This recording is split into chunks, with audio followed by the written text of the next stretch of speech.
shaking, wrestling fans? It is Monday, May 12th, and it is hot, hot, hot! And we just finished watching Monday Night Raw, and it is time for us to gather as we do here on Mega Powers Radio for the Raw post-show. However, it's going to be a quiet night. Only 2 people on the cast tonight. First off, I will be hosting tonight's festivities. My name is Mike Paden, station director here at Mega Powers Radio, and also with me, one of the many hosts we have across the network here. He hosts Addicted to Anime, as well as Unanimous Decision on his own little project thing that he's doing. I don't think that has an official host, but Mr. Steven Wago. What's shaking, Steven? I'm good, man. I actually enjoyed Raw tonight, so it's a shame there's only 2 of us, but we'll make stuff happen. It's going to be fun. I think it was a pretty decent episode. I think, as always, especially ever since they had these 3-hour shows, there was lulls, but it was an enjoyable show. I never felt like, oh God, is this ever going to be over? It flowed nicely. Yeah, it kept me entertained for the most part, and there was a few surprises of the night, which surprised me too, so... Well, we also wanted to let y'all know that this is going to be the most interactive post-Raw experience that you're going to find out there. We're going to have the phone lines opening up around 11:30, so you can call in and give your opinions about tonight's show. We also have the chat room rolling, and of course on Twitter, you can go onto the hashtag Raw Post Show. So, as I always like to start off here, I'd like to ask you guys, well, just you, I guess I should say, what is the number one thing you took away from the show tonight? What was it? How can it be anything else but Daniel Bryan's having neck surgery, and it leaves kind of a big hole, because if it is worse than what it could be, then this is a guy who's finally just reached the top and looked like he was going to usher in a new era, and now he's gone. And even if it's a short break, it's still killing his momentum for a duration of time. So, whilst the surgery isn't meant to be that bad or that big of a deal, it's still worrying. Absolutely. I mean, Daniel Bryan has had this absolutely tremendous story through this last year of overcoming insurmountable odds with every obstacle that's been put in front of him.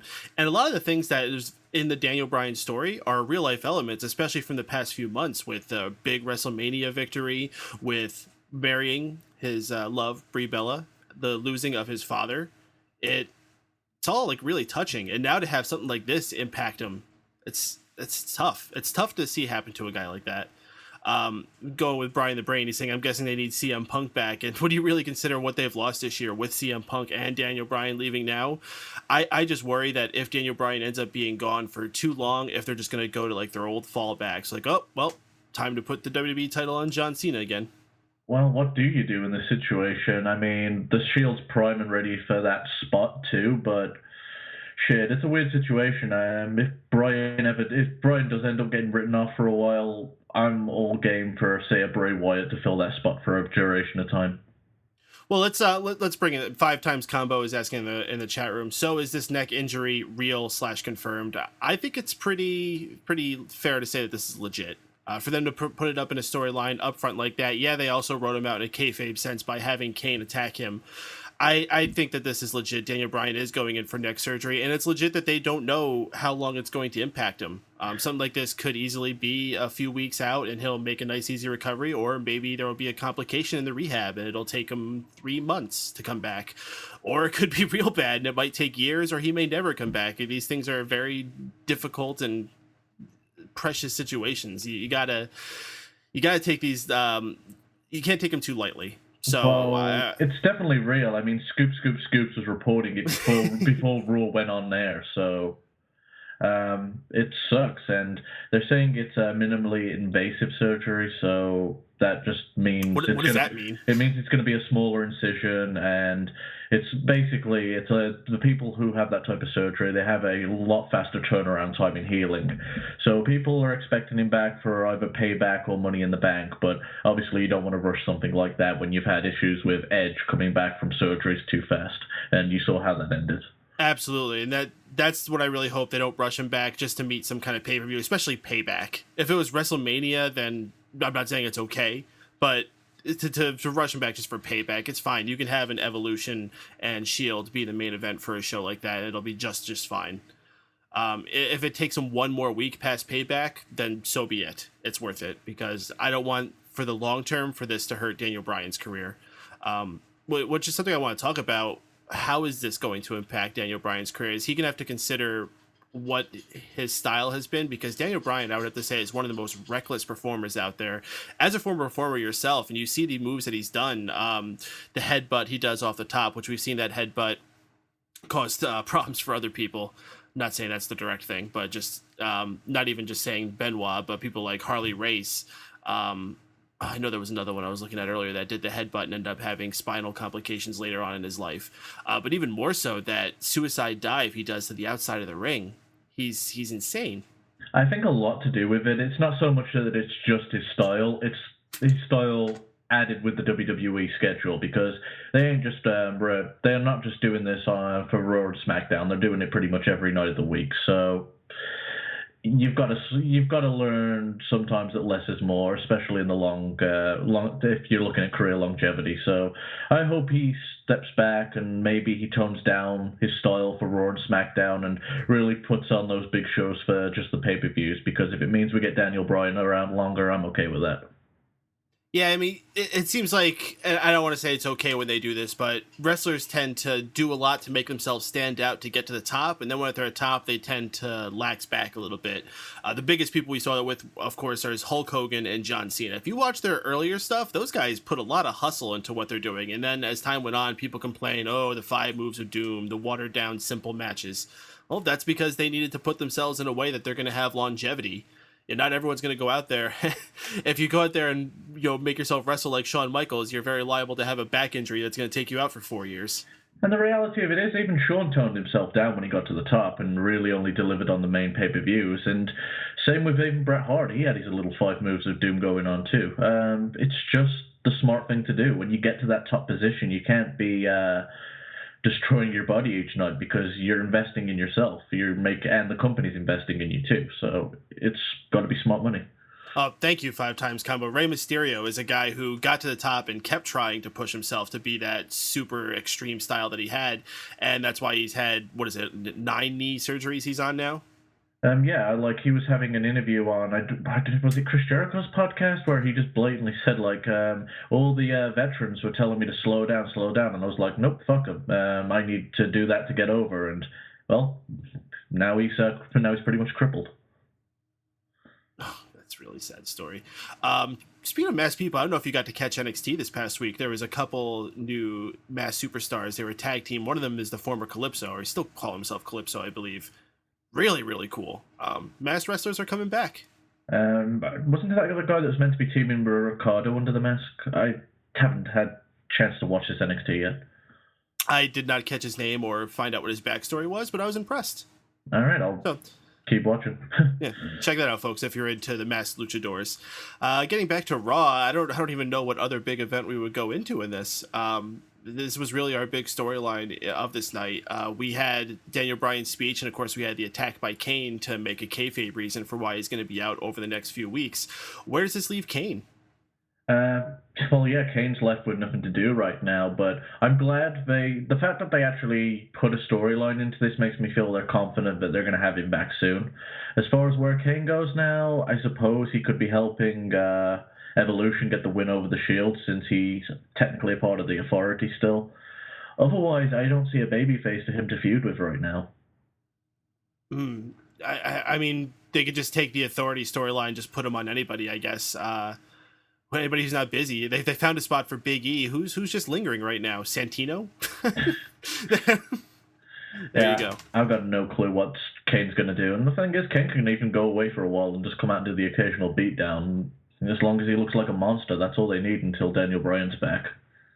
What's left for Kane after this is done, though? Movies. Insurance companies. Office? Is he going to run for office? Politics? Shit, I'd vote for him just because he's Kane. All right, well, let's move along with something else that happened tonight. Let's just start off chronologically. I think we're going to be running down things pretty fast because, as we said, it was an entertaining show, but newsworthy? The first segment was pretty cool, though. We had the Shield out there doing individual speeches. Most notably was Roman Reigns, who I think this is the first time he said something that made himself stick out more than the rest of the group, where he said, I'm not just going to make you believe in the Shield. I'm going to make you believe in me. Yeah, Reigns has got the one-liners down to a T at this point. It's like Dean Ambrose can deliver a sweet promo, Seth Rollins ends up speaking about 5 sentences too long, and Reigns just hits it a nice nail on the head. So I like the way they were interacting with each other too, where like Ambrose says his piece and he kind of storms off, and his little crazy guy anger passes off to Rollins. Rollins is doing his shtick, but he's like, "Oh, you're looking upset over there, big guy. You got something to say?" It's just like they're really like bros palling around saying something. That was a nice little interaction for them. Well, it's one of the only teams in a while that actually feels and gels together like a team, and it shows even in their promos and their matches, and it's just a lot of fun.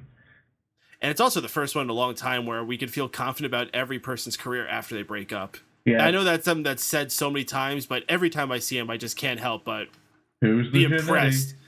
Yeah, it's nobody. There's absolutely nobody that could possibly be the Jannetty in that crew. Yeah, if someone ends up being a Jannetty, it's not on them as much as it'd be on the WWE booking team, because it's just ultra talented. We see a black limo pull in, which ends up having all the Evolution members in it. Shield wastes no time and run right after to them in the back and give a little bit of a beatdown throughout the back, not wasting any time. Good for their Shield. They're showing that they're aggressive and that they want revenge. Yeah, it's funny how often, like, it's, you know how you have John Cena as a babyface, and normally it's just all smiles and gigglies, and the Shield's like a real legit person. It's like they feel real to me. They're angry, they just get the job done and go and kick the guy's ass. I'd love more of that. No one's angry anymore, so. And they just walk around in flak jackets. Yeah. Hey, they look cool in them, so I ain't gonna say shit. They do look very cool. I know a few people who are very big into the paintball scene, and there's a couple of them who are big into the black flak jacket look. Not everyone's into the camo, so yeah, good for them. I'm kind of glad that Dean Ambrose has dropped the awful. Just for a while, he wasn't wearing one, and he just had that awkward black top on, and he had that Under Armour thing. Yeah, I was like, it looked weak. Yeah, I'm just glad that he actually gels and looks to say like a part of a team again. It was weird when he did that. And not only does he have like a puffier chest piece again, he also has the hood, which I think is really good for him. Yeah, and they make those masks that they wear a lot cooler than what Aces and Eights did. Who? Yeah, exactly. Our first match of the evening is Rob Van Dam versus Jack Swagger. However, we don't really get to see much of it because they're interrupted by the Exotic Express introducing Adam Rose to come out, dance around the ring. Well, not even dance around the ring, be crowd surfed around the ring, distracting Jack Swagger to get hit with a kick, the 5-star frog splash, and the pin for Rob Van Dam. Short and sweet, fun little extra introduction to Adam Rose. Hopefully we'll actually get to see him in a match soon, though. And I'm glad they're doing it with a real person, not just a series of squash matches like they usually do when introducing somebody new. Yeah, the thing with Adam Rose is I've been hearing a lot of people complaining how he's being brought into the WWE, but my question is, how the hell do you bring in a character like that? I'm fine with what they're doing right now, and if it gets Jack Swagger less time to wrestle, I'm all for it. So I enjoyed RVD just jobbing him out very quickly. This must have been like the best high for RVD ever, watching all the flashing lights and colorful costumes. He saw the bunny, he's like, oh man, I remember you from last night. But as far as Adam Rose goes, I'm going to be interested in seeing how him and Jack Swagger work together. I imagine they're going to have a match at Payback. And it's an interesting first opponent to pair him with. Yeah, but I suppose it works with Zeb's character. And I loved his deportation list speech, how he said it's the most important document in American history. For all the shitting on Jack Swagger we often do, I really feel like they have a lot of faith in Jack Swagger. And that's the only reason why he's been around for so long and why he is the go-to guy for situations like this. Let's not forget, he was also the guy that they put in charge of being paired with Michael Cole and freaking Jerry Lawler. Yeah, he's definitely got a spot on the roster, but I don't think he'll ever be a main guy. He's had so many opportunities and just pissed them away. So it's a shame, but he serves his purpose. Indeed. We had a Bo Dallas promo, a BOMO, which is one of the ones I've actually really liked because of it makes you think. It is I'm trying to find the exact line of it. A bird sits on a branch and feels confident, not because the branch is going to sit, but because if the branch breaks, it has the wings to fly. Believe that you can fly.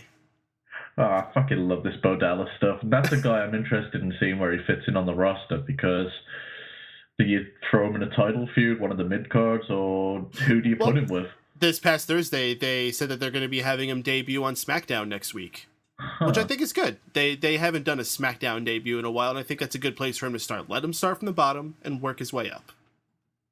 Hell yeah. I've got not much more to say than that, other than I'm definitely giving him a chance. He's a lot of fun. As far as who, that's a tough question. Who's like a low card comedy heel that you can put him out there with? Fuck, I don't know. I could see Bo Dallas feuding with someone like Big E. I don't know if they've got much good chemistry, but I could see it. They do. I mean, Bo Dallas won his NXT title from Big E. I never actually got to see that match, but if they've got the chemistry, then why not? Because I don't think the most of the WWE universe is being exposed to them, so... We had a Divas match between Paige and Alicia Fox. It was short, but it was fine. It was completely unoffensive. Paige is improving every single week she gets out there and gets more comfortable being in those massive crowds. Alicia Fox, I always thought, has been very underrated and showing that she can hang. Then they had this little bit of an awkward thing after the match, after Alicia got pinned after I think it was the Paige turner. Mm-hmm. Alicia starts ripping apart the announcer's desk and does that thing that we often see with a male, so it looks impactful when a male is using his massive strength to throw things around her. She just looks catty. She opens up a drink and just kind of like twirls it around in anger. I'm like, yeah, that doesn't look very tough. And then she steals JBL's hat. Yeah, well, she shook it up and got it wet. I mean, that's a dick move. As far as this match goes, though, I was highly impressed. Maybe it's just because I hold the Divas to such a low at this point that when they do a semi-good match, I'm like, oh, shit, this is the greatest thing ever. But these two have got chemistry, and I could see a feud evolving from this. And, man, Alicia's got movesets a lot more... don't know what the word I'm looking for is, but she's got a lot more moves than I thought she did. She did the bridge over belly to belly. She also was doing sidewalk slams where she was picking her back up again. I thought it was really cool. So Alicia Fox won me over within the match tonight. The promo afterwards, or the skit afterwards, was a bit weird, but hey, she's gotten a mean streak, and it's about time a diva does. She's been at work down in NXT where we have all those other awesome divas. And whatever they've been doing down there, man, they've just been breeding a lot of great talent, and it's rubbing off on her too. Yeah, it's kind of odd that it's like you graduate to wrestle shitter competition. I actually was thinking that when they have a tournament going on down there right now for the vacant Divas title because Paige had to vacate it. Yeah, I saw Natalya in it. The Natalya promo, she's like, this would be such an honor to win the NXT title. I'm like, you're a former Divas champion. How sad. Yeah. 5 times combo in the chat room saying Alicia hits the table and then looks at her hands like she hurt them. That's actually pretty fun. All right, guys, I'm going to open up the phone lines a little early. We already got our first caller there. I'm going to bring him on. But if you would like to get yourselves in line, go ahead and dial area code 760-512-7247 is the number. And, of course, chat room's rolling as I keep plucking things out of there. We're going to keep that going as well. But first, let's bring on our first caller here tonight, JD from Pittsburgh. JD, you there? Yeah, I'm here, guys. How's it going this Monday? Oh, absolutely tremendous, dude. How you doing? Not too bad, actually. Not too bad. Yeah, tonight was a little bit better than last week. I think they did do some things that were kind of cool. I mean, it does suck with the whole Daniel Bryan thing being out, however. The question is, how long is he going to be out and where they go from here? I just have a funny feeling. I mean, call me crazy, but I could see maybe possibly CM Punk coming back into the picture now, maybe possibly. I mean, he'll show up at Payback and maybe cut a big Pillman-type pipe bomb promo that would just shake the company to its core, and I think something like that could happen in a few weeks in Chicago. As far as what you said about the Divas thing goes, I mean, yeah, it was good tonight. I mean, it was pretty wild to see Alicia throw a shit fit after the match, Heller, and you'll nuts. I mean, I don't know if that's a new story they got planned for her or not, but I heard she was pretty miffed off backstage after the matchup, let's just say. And then, of course, you had the whole Nikki Natty thing. Of course, the main event was a short one between the Shield and Evolution. And, of course, you have Evolution with Batista, should I say, the dick with beard. if Orton and Hunter, I'm hoping once this feud is going to come to an end soon. I mean, I could see something like a War Games match happen in Chicago, possibly, if they decide to go that route, possibly. I don't think they're going to. But, I mean, there was only one really good match the entire night, and that was John Cena and the Usos taking on the Wyatt family. But other than that, I would say it was a thumbs-in-the-middle type show, however. I mean, the whole Adam Rose thing, I don't know why they even started with that. That was kind of dumb. Then you have this whole thing with Hacksaw and Rusev and, of course, Big E. That was just even more cheesier by the night. I mean, just like I said, yeah, all in all, it was a pretty decent show, but it could have been better if you ask me. So, what do you think they're going to have as our main event going into Payback now? I would imagine without Daniel Bryan, however, I could see them maybe bumping John Cena and Bray Wyatt possibly being the main event now and putting Evolution as the semi-main event. Like I said, the only thing is, do you bring CM Punk back in right now? I mean, does he... I don't think it's a question of do, it's can you? Yeah, I think if you can, however, I mean, I think they're not going to say anything about it. I could see him show up at Payback in Chicago, and the place explode.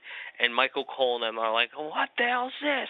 We haven't seen him in months. And just the whole place would go nuts. You could just either come in before the main event or before the show starts and just cut like a 20, 30-minute pipe bomb, no matches of any kind, just literally go off on a tirade before anything.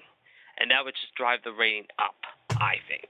It would be a big turn from what the current thing looked like we were going towards. Everyone was expecting the big summer of Daniel Bryan this year, and then suddenly have it hark back to CM Punk, possibly in his most pissed off attitude he could ever be.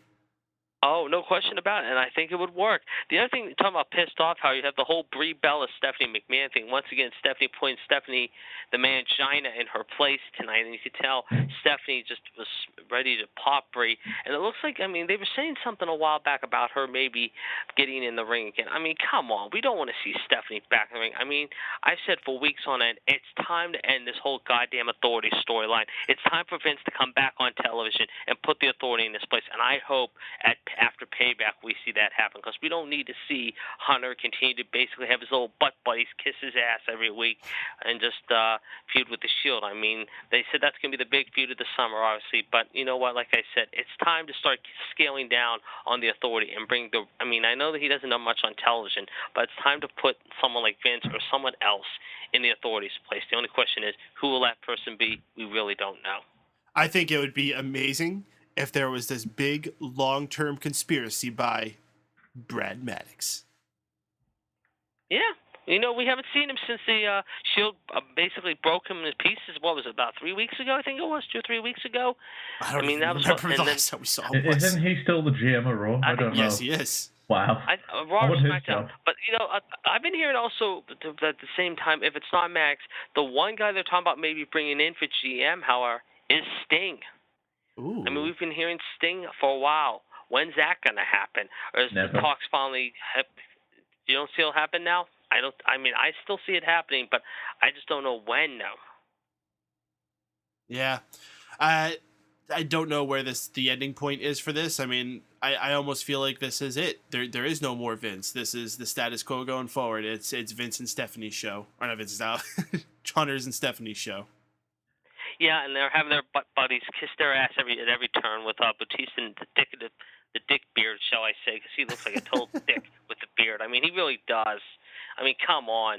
I mean, tonight, however, they could have had this as a good match, and obviously next week you're going to have to continue to build up with the saga. But, of course, like I said, we'll know by Thursday what the status of Daniel Bryan is. I mean, personally, I got to ask you guys point blank, how long do you think he'll be out if they determine it is severe? And it looks like it could be severe.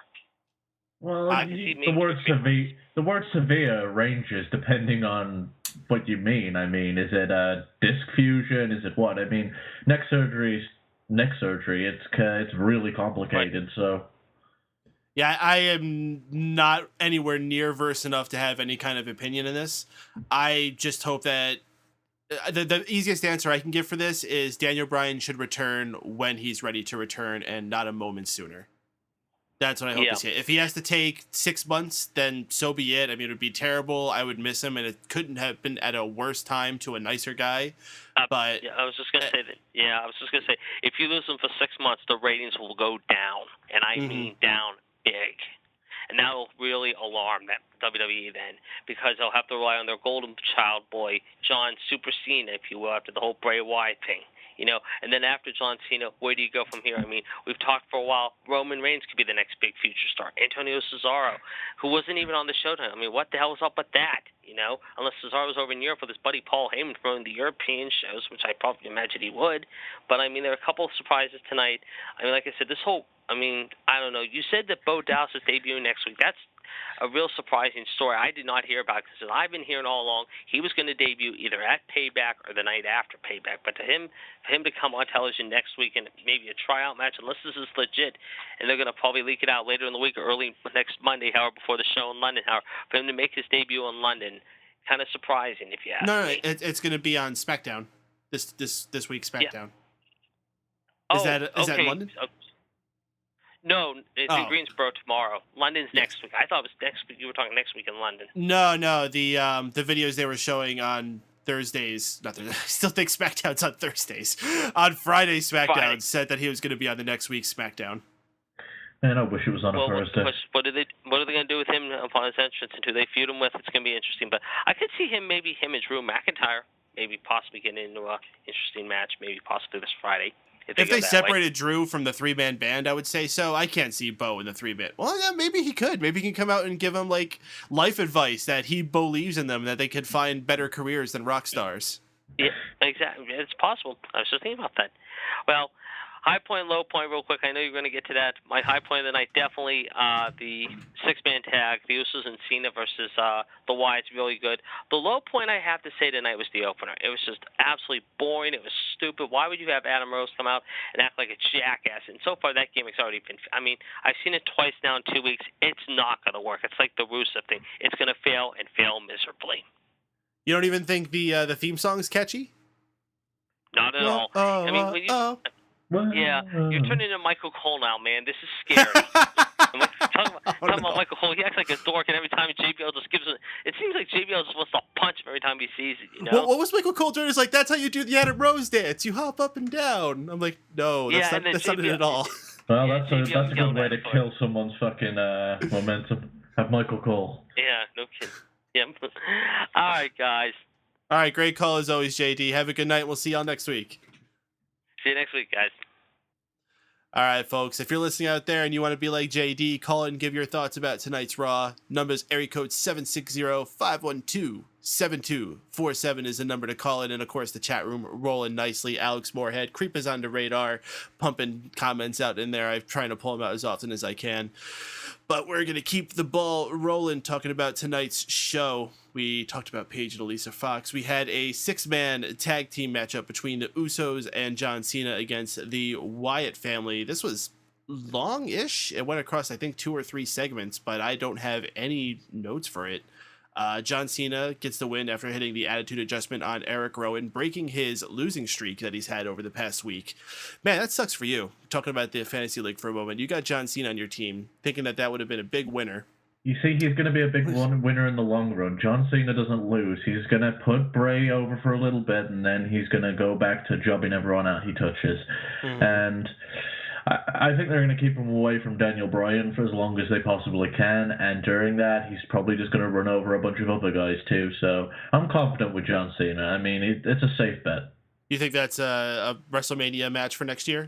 So I think that's probably the way they're going to go with that. I mean, I think those two guys have great chemistry, and you don't want them to touch each other until a big show. Either you do it at a SummerSlam or you do it at a WrestleMania, because that match is money, and the longer you can keep those guys away from each other, the better. And you got to make sure it's at a point where they're both really hot, too. Mm-hmm. The only thing I don't want is John Cena to win another Rumble to get there. After the match, Wyatt said something about how he's thanking Cena for making him realize what he has to do, whatever that means. Wyatt being cryptic again. Yeah, I just chop it up to another Wyatt promo. I'm hooked during it, but I never remember what the fuck he said. We have Evolution come out where Triple H says that they are going to be accepting the challenge to face the Shield at Payback. From what I'm seeing, they're having an actual 6-man tag match, but the way he said it sounded like they were going to be having a series of singles matches, so I don't know what the heck is going on.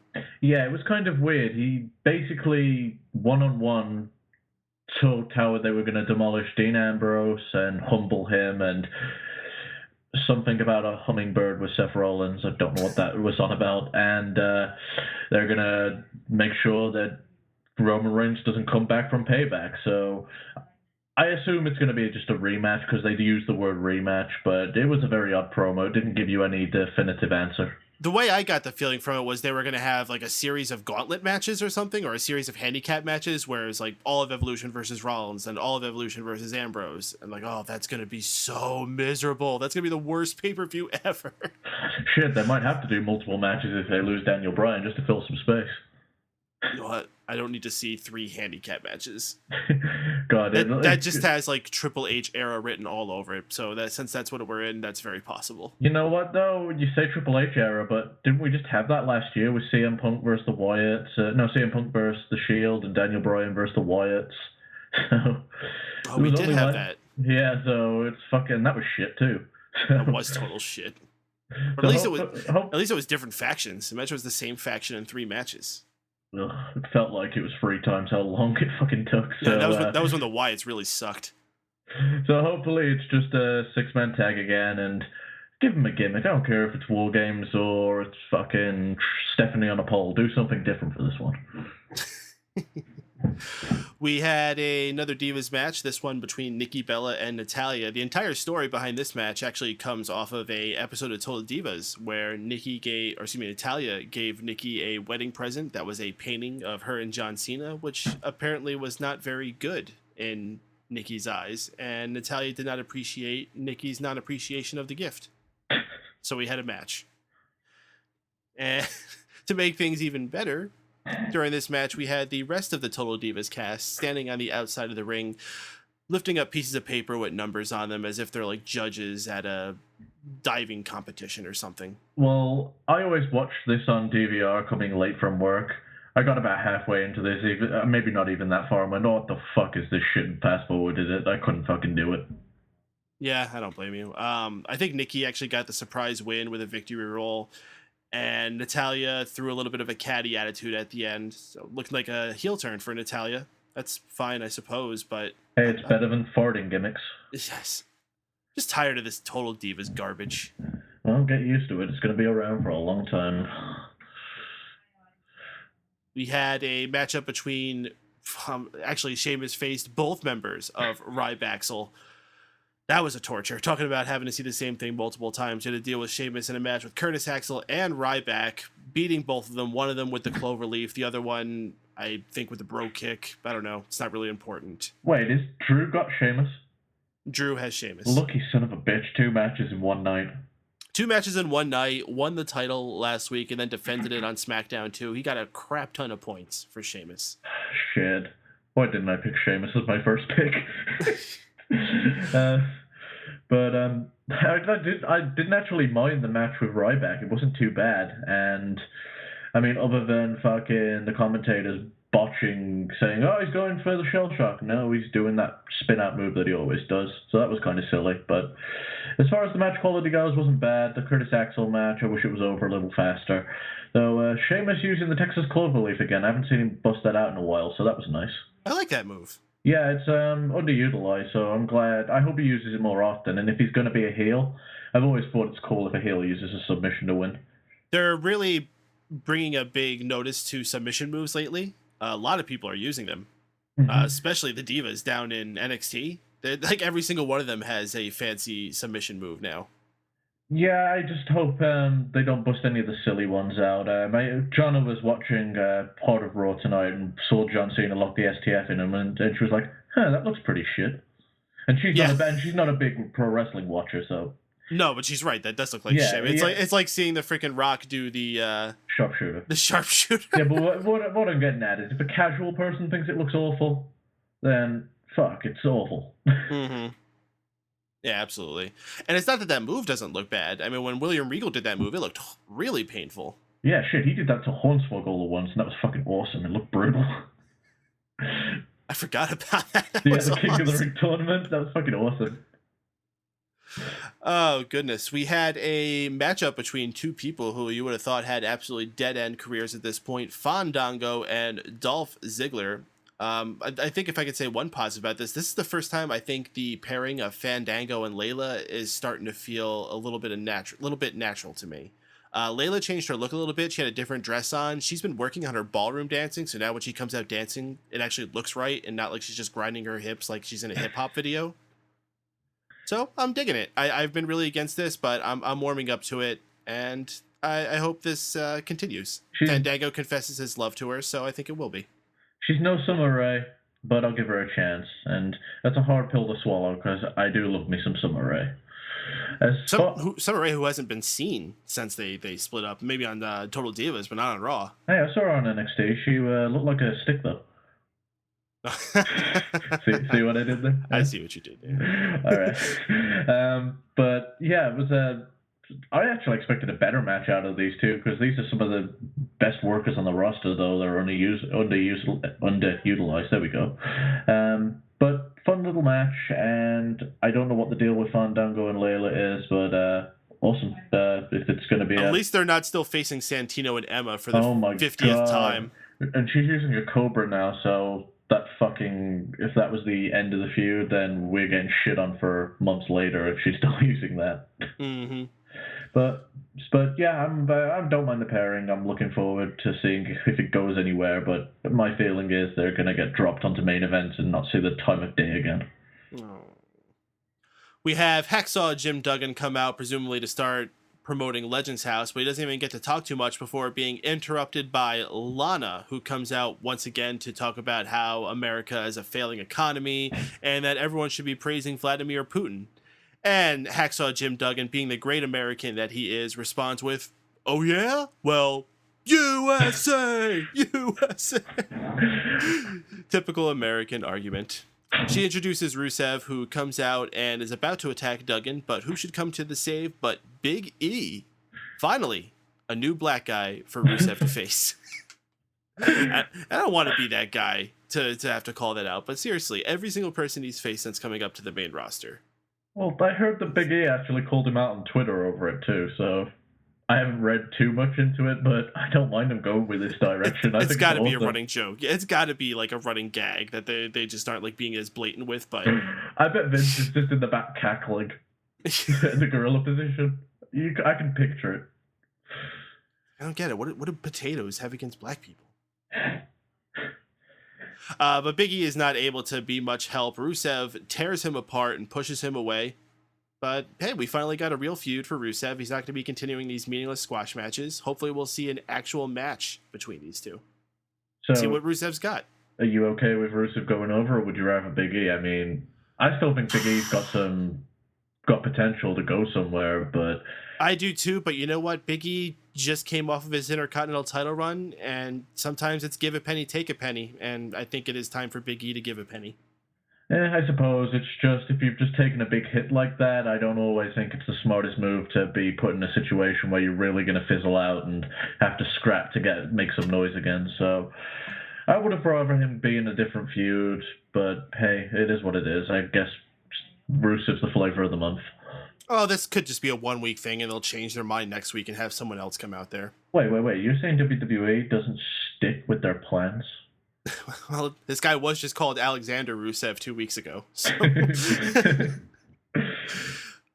Damien Sandow comes out seeming like he was about to cut some kind of pipe bomb promo. I didn't see it, but apparently he had a moment on the Raw pre-show that everyone was buzzing about. Huh. I'm going to have to check that out then. Shit. Yeah, well, unfortunately, didn't get to bring it over to Raw because he was interrupted by Cody Rhodes coming out. They had a matchup between the two former Rhodes Scholars members. They didn't really play that up too much, and really this wasn't even too significant of a match, except that Cody Rhodes finally redeemed himself after being on, what was like a month losing streak. So wherever that was going, it's finally done. Well, he raked the eyes. He's so turning heel, he raked the eyes. Oh, is that what the story they're telling? Yeah. I didn't even catch that. Yeah, they was making a big deal that he raked the eyes, so... I don't know. I always love it when a face cheats and they're like, oh, he raked the eyes. Well, the desperate times call for desperate measures, so it's okay. Yeah, Hulk Hogan raked the eyes all the time. Yeah, I suppose. But I don't know how this fits into the Rhodes brothers splitting up. So Exactly.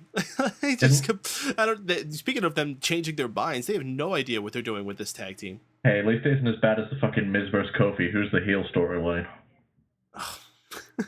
So, I mean, if it ends up being that fucking they both turn heel, I'm okay with that, because I would love to see a heel brotherhood going up against the Usos. But I'm confused. Really confused. Oh, if both of them go heel, that could be interesting. Yeah, like maybe Cody's been having trouble winning and fucking Dustin's like, well, just fucking cheat. Yeah, I could show you the dark side. I know a thing or two about being dark. Oh god, Black Rain. Let me introduce you to a friend of mine. Oh, he's up in that mailbox. Go find him. Oh, well, our main event of this night was Roman Reigns and Batista. I honestly started tuning out of this match, as I usually do in the main event, because I started getting prepared for this show. But I saw just a lot of shenanigans, a lot of interference between Evolution and The Shield, as I figured this match would go, leaving all the good stuff to happen at Payback. Yeah, I totally zoned out of this match too, and it's an issue with that third hour. For me, it's tiredness. Mm-hmm. The human brain, when you don't care about the main event, that's a problem. Yeah, the human brain is not meant to focus on something more than 2 hours, and that's actually true. That's why they keep fucking subjects in school to a certain time. So once it comes to the third hour, I'm normally zoned out. So I don't remember if this was a good or a bad match, but I just saw a whole bunch of people swarm the ring while Stephanie was on the ramp, and then the Shield backed them off with chairs and powerbombed Ryback, which is always fun. So, yeah, fuck Ryback. All right. With that, we've reached the end of the show. As I said, it was probably going to be a quick wrap-up. There isn't too much to talk about from this show other than the Daniel Bryan situation. One other thing that I forget who asked in the chat room I want to bring up, if they do have to strip him of his title, what do they do with it? I guess we said the easy fallback is Cena, but what if they really did want to bring up someone new? What would they do with that? The only people, I mean, you can either tie the Evolution feud into it, or you can tie the John Cena Wyatt feud into it. The only other option is Cesaro. Yeah, that's the exact thing. Vacant. Greatest champion of all time, vacant. Hey, he's held it for a long time. He did. He's like a 7-time champion now, I think. If it's not Cena, I think it could be awesome to put it on like a Triple H just to piss people off. But if not, then I don't know. I mean, you could hotshot someone like a Roman Reigns or a Cesaro into a situation like that. There's really no one else that's prepared that you could easily bring into that spot. I wouldn't be surprised if Batista's been promised a title run when he signed that contract. So to get yourself out of the legal bind, you could always just throw it on him for a fucking month. Not a bad idea. So, and apparently he's all pissy. So yeah, that's one way to do it. And I'll tell you what, Batista's got major heat now. He's become like the internet wrestling community's worst enemy, so I'd be for it. There was a point where he was complaining when Triple H was talking. He's like, "That's it. I'm done. I'm finished." And I was like, "Finished what? Shaving?" And my friend was in the room. He's like, "Yeah, I'm so tired of this. Shield's pissing me off. I'm ripped out my skinny jeans. I'm done. I'm going home." You know what, though? He looks a lot better since he grew the beard out. I prefer it. He looks more like a man. Ever since he lost the muscle mass, it's added something different to him. Alex Moorhead saying his suggestion would be Bray Wyatt as the champion. Yeah, I'd be okay with that. Daniel Bryan's...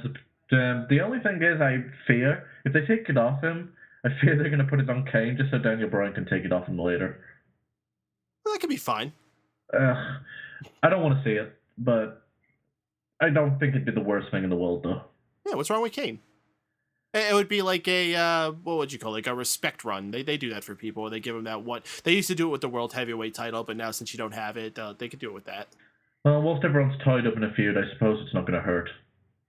Yeah, because Kane is a guy that at least has the kind of credibility that you could do that with. Like him or like a Big Show. You can bring him into a spot like that, and who's going to complain? They're giant monster dudes who have been around for a decade. The issue still is, though, who the fuck does Kane feud with? Undertaker? Yeah, but he's gone because right, Paul Heyman's client conquered the street. Oh yeah, that's right. I don't know. This is why I'm not on booking. Thank fuck.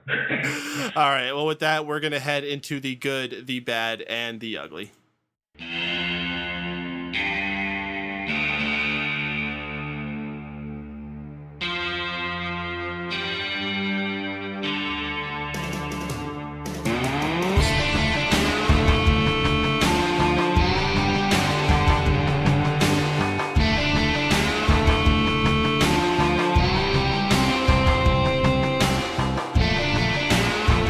It is time for the good, the bad, and the ugly, where we were going to recall what we thought was the best part of Raw, the worst part of Raw, and the most embarrassing part of the show. So let me take it first to Mr. Wago here. What was your good, bad, and ugly? Good surprisingly goes to Alicia Fox and Paige, and mainly to Alicia Fox. I just think she had a really good match tonight, and I see this come as her coming out party as long as they stick and run with it. As far as the bad goes, I'm probably going to give it to the Divas with the scorecards. Fucking stupid nonsense, and I'm glad he switched over. The ugly, it's the Daniel Bryan situation, and from no fault of his own, well, that's depending on how you look at it, but it sucks. It really sucks, and it killed my mood for a good half hour, so I just hope he gets better soon, and that was just a real downer for me tonight. Mm-hmm. The good for me, I am actually going to give a shout out to Stephanie McMahon, who I think did a tremendous job in her reaction to Kane dragging Daniel Bryan out onto the stage. Her facial shock that she had and concern as Daniel Bryan was being stretchered out into the ambulance, and her genuine look of pity for Brie Bella at the end, and Brie Bella just showing the hate towards her and how she felt afterwards as the ambulance was driving away. Huge kudos to her. Stephanie McMahon showing that she still got it. Mm-hmm.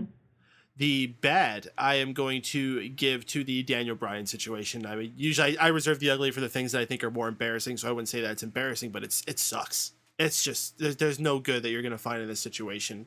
I hope he has a speedy recovery from this, and hopefully it is the absolute best of what it can be. Who knows? Maybe this may even be better. You know, maybe Daniel Bryan is experiencing some kind of pain now. He has the surgery, and the pain is gone, and he's just the same as he was before. One can hope. Absolutely.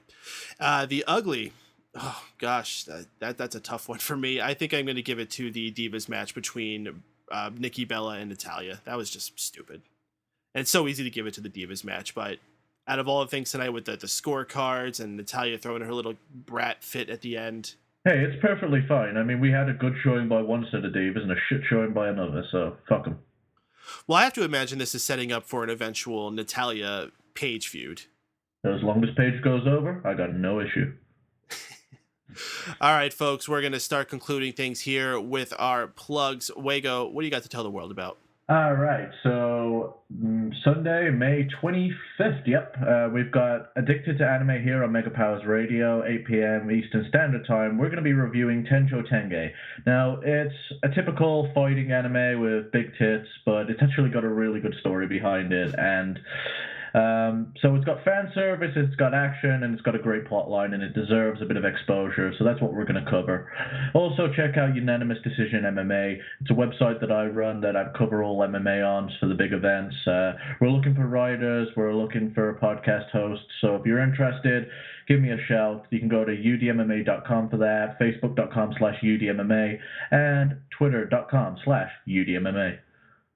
All right, folks, we hope you enjoyed the broadcast this evening. If you did, please continue to join us every single Monday night following the conclusion of Raw here on Mega Powers Radio at www.megapowersradio.com. We are live with our thoughts immediately following the show, and we want to hear your thoughts as well. This is the most interactive post-Raw experience. We got the phone lines, we got the chat room, and of course, the Twitter. Take advantage of it all, please, and take advantage of it for every other show we have throughout the week. Go ahead to megapowersradio.com and check out that full schedule. But if for any reason you can't join us for our live shows, they are all also available on iTunes, Stitcher Radio, and YouTube. Just simply search for Raw Post Show or whatever other show you're looking for, and you should easily be able to find it. Also, please check out smarkoutmoment.com, where the Raw Post Post Show is hosted, as well as other wrestling news, results, and other events that you may be interested in checking out. And also, please check out my website, keepingkayfabe.com, where wrestling is still real to us, where we focus on older things, reviews of older matches, retrospectives of old territories, things of that nature. Basically, if you're an old fart like myself, you may appreciate those kinds of things. I'm not even that old. I'm not even 30. You're still a fart. Okay, sure. All right, folks. Until next week, for Stephen Wago, I'm Mike Paden. For the rest of the Mega Powers Radio family as well, we'll see you next time here on the Raw Post Show.